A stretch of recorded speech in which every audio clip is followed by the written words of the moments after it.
discharging illegal lotteries. National lottery regulation extends to the appointment of the operator, which is done in conjunction with the Department of Trade and Industry. To date, 3 operating licenses have been issued, and as we celebrate 20 years of good service, of empowering lives, of changing lives in South Africa, we'd also like to remember the contribution that was made by Utingo, which got the license in 1999, Gidani, which got the license in 2007, and Ituba, which got the license in 2015. Chairman, one thing you didn't mention is the fact that after every 7 to 8 years, the lottery operator has to exit and a new operator should be appointed. That's what is stipulated in the Lotteries Act. The National Lotteries Commission also assists non-profit organizations, clubs or associations of persons to register society lotteries to raise funds. To date, around 250 of these have been registered. A common myth around illegal lotteries, for instance, is that they are typically underground activities. However, the Lotteries Act defines an illegal lottery as any game of chance not authorized by the regulator, which is the National Lotteries Commission. A 2019 National Lotteries Commission study that we commissioned revealed that illegal lotteries are a threat to the creation of revenue which should uplift communities in need, creating a dent of around 643 million per annum. The study has shown that the wider economic implications of illegal lotteries include loss of intermediate production in the national economy of about 2.5 billion, which is more than the revenue that we say we are generating per annum. The loss of value addition in the national economy of 1 billion, loss of 5,384 employment opportunities nationally, and the loss of 504 million in wages and salaries to workers. The research report is available for you on the NLC website, and I know you visit it regularly. Our work is driven by the hopes of ordinary people, and the NLC funding is channeled to entities working for public benefit and do not seek profit as reward for their community building endeavors. In 20 years, the NLC has granted over 25 billion to over 110,000 projects. This includes 63,038 charity organizations which received 12 billion. Now, if you know how we operate, you'll remember that 47% of the budget that the National Lotteries Commission has to distribute to good causes goes to charities. And arts and culture got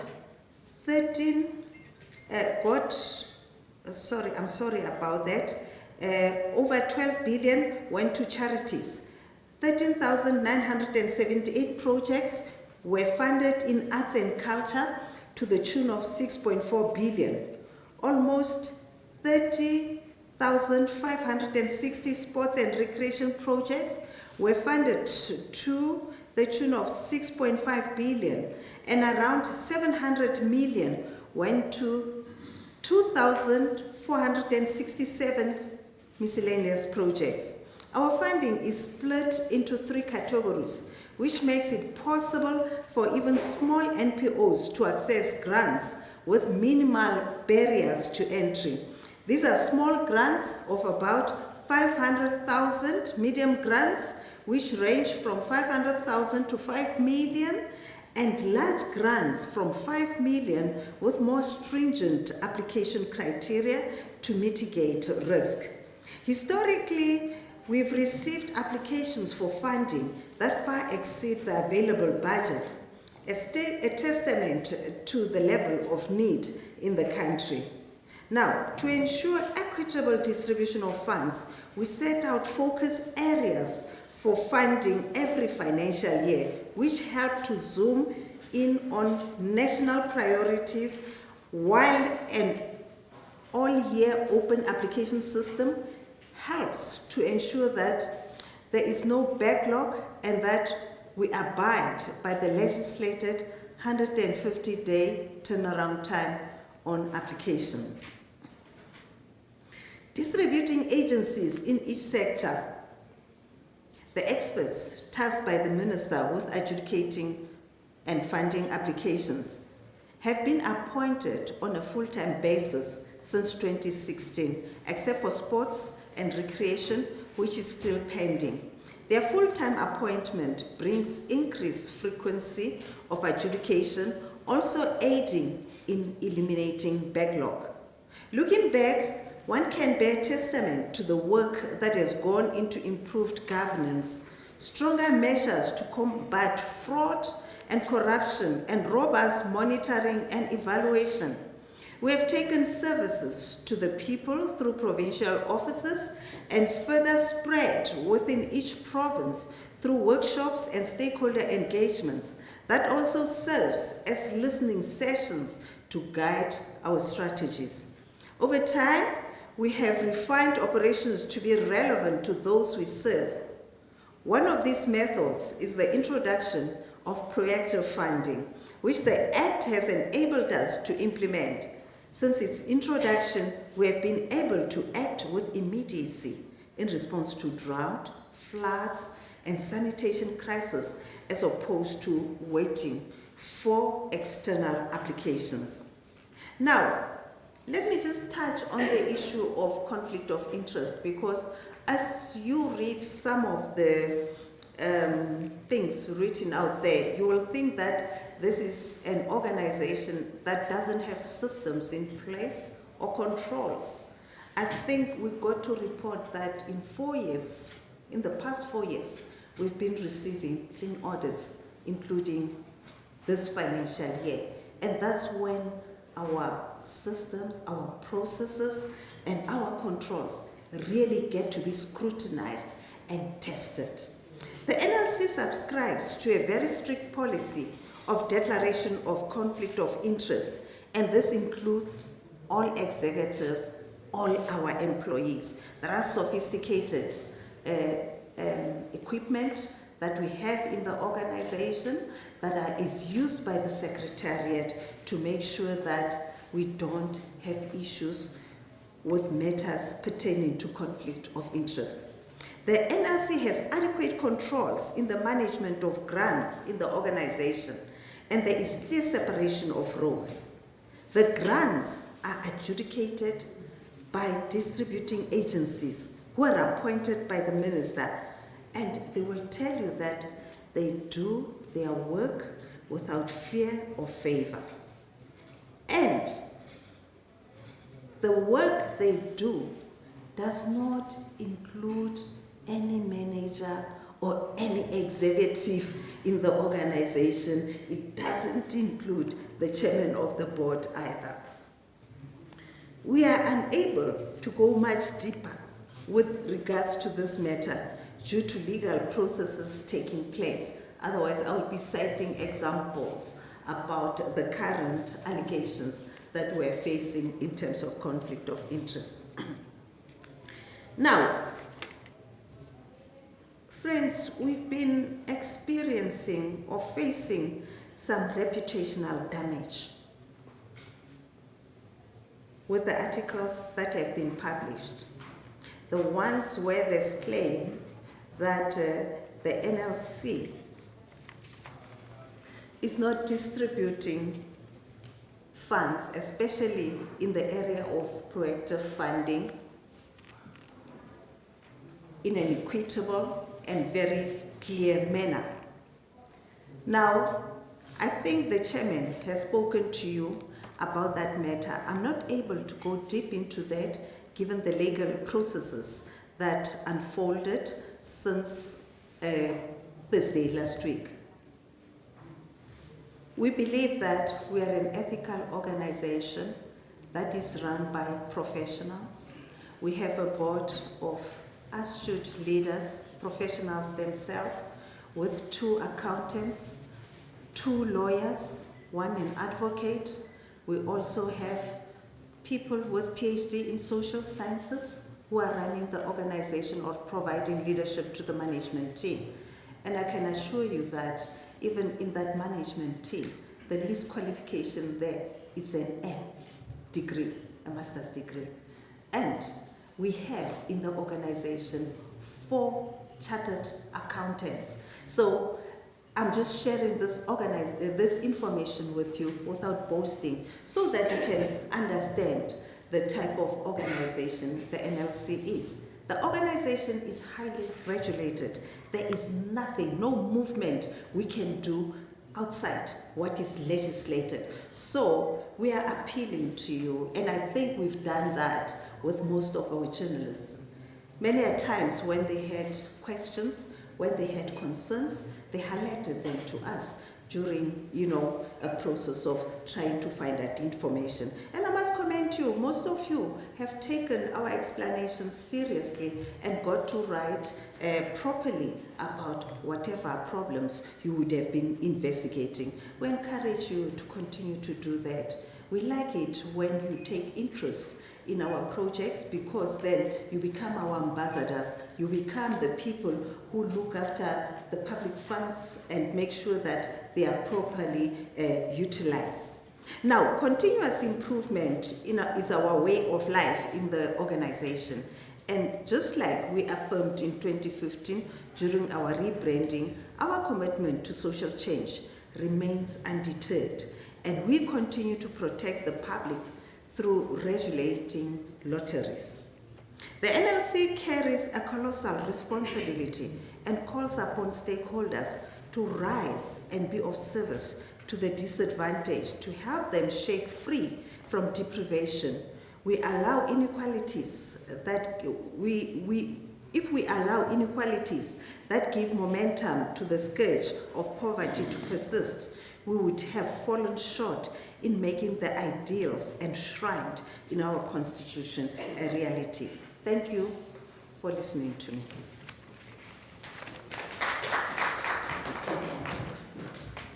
Thank you very much. Maybe to save you time, because I know these questions are going to come up, I will ask our executive head of legal to actually explain our funding processes. Thanks, Debo. Good morning, ladies and gentlemen. I'm not going to be long. I'll just go briefly in what is important and what our beneficiaries out there needs to understand. Now, taking from what Prof was saying, the Lotteries Commission currently used to be a board. Now, whilst it was a board, it was run under what we used to call the Lotteries Act of 1951 of 1997. And there were amendments made in 2013, which were then promulgated in 2015. Now, Prof and Commissioner would have touched in some of these things, but I'm just going to summarize on what is important. What used to happen before in the 1997 Act was that you had this bulk of civil society, NPOs and NGOs, which could, because of the limitations of the Act then and the regulations, they could not qualify for funding within the NLC. Because for you as a non-profit organization, as a NPC, as an NGO, as a public benefit trust, you had to firstly produce 2-year financials before you could attain any or qualify for any funding from the NLC. Otherwise, you would have to go to somebody to ask them to assist you in what used to be called a partnership then. So it was very difficult because what was realized then, and I think civil society also came out, challenging some of these processes, was that your newer organizations that are deserving could not qualify for funding then because of this requirement of the 2-year financials. The result was that you would have your previously, sophisticated and well-run organizations that qualifies, meaning if you go into a village and there's an organization there that wants to help maybe the elderly, if they are 6 months or 12 months old, they could not get funding from the NLC. They had to wait for 2 years. I mean, if you look at the problems that we have in society, that would have been unfair to expect that only those in society who have all these complicated requirements could then qualify for funding. So in brief, the 2015 Regulations and Act came, and this is what it did. It said, look, instead of saying, if you come to the NLC, come with all these documents, and if you don't have them, you are out. It said, look, let us categorize. You would have an organization that was formed 3 months ago. Let's say it's a small organization. It does not have to have financials. If it has all the normal requirements of registration, and they've opened a bank account and they've got what you call financial records, they can come and apply. Those who want more than 5 million, more than 500,000 to 5 million, then you're getting into a stage now where there should be some due diligence done. So if you are in that, they say, okay, fine, then bring financials. If you want 5 million upwards, which you call large grants, then you must bring independently reviewed financials. So that is very important, because what we tried to say from 2015 up to now, when you go to our communities, we say, look, if there are needs in the communities, our communities can literally come together, form these NPOs and NPCs and public benefit trusts, and come to the NLC. Form it today, tomorrow they open a bank account, in 5 days they come to the NLC and say, there's a need in the community and we need 250,000. Sometimes it doesn't have to be 5 million. So that is quite key. But in dealing with that as well, one important thing that Chair and Commissioner would have touched in, but in passing, was that you used to have a system before where you had part-time distributing agencies or agency members. Now, this is important because when people think of the funding part of the NLC, people don't understand that within the NLC you've got administration that is handled by or run by Mayor Mampane. You've got distributing agencies that are independent committees that are appointed by the minister specifically to deal with allocations of grants.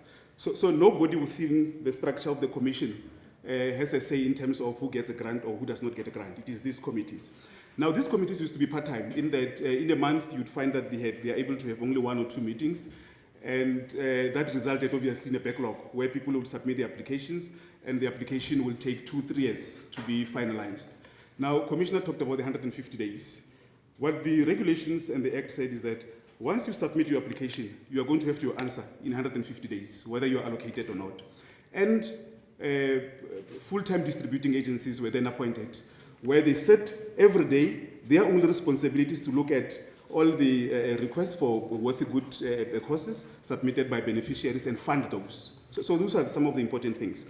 Now, what one tries to communicate every time to beneficiaries and to our stakeholders is that, well, we understand the first part when you think about the Lotteries Commission is think of us as a regulator, think of the National Lotteries Commission as a regulator, and Prof tried to explain to that. But out of that regulatory responsibility, there's this percentage of funds that then comes into NLDTF, or National Lotteries Distribution Trust Funds, that then gets allocated by these distributing agencies. So if you look at the structure of the NLC, and that is where we always find problems, even when we discuss with lawyers sometimes, where the NLC is a very complex, or it has a very complex structure, which is difficult to understand. And that is why every time when you argue with people, you say, come sit with us so that we can explain.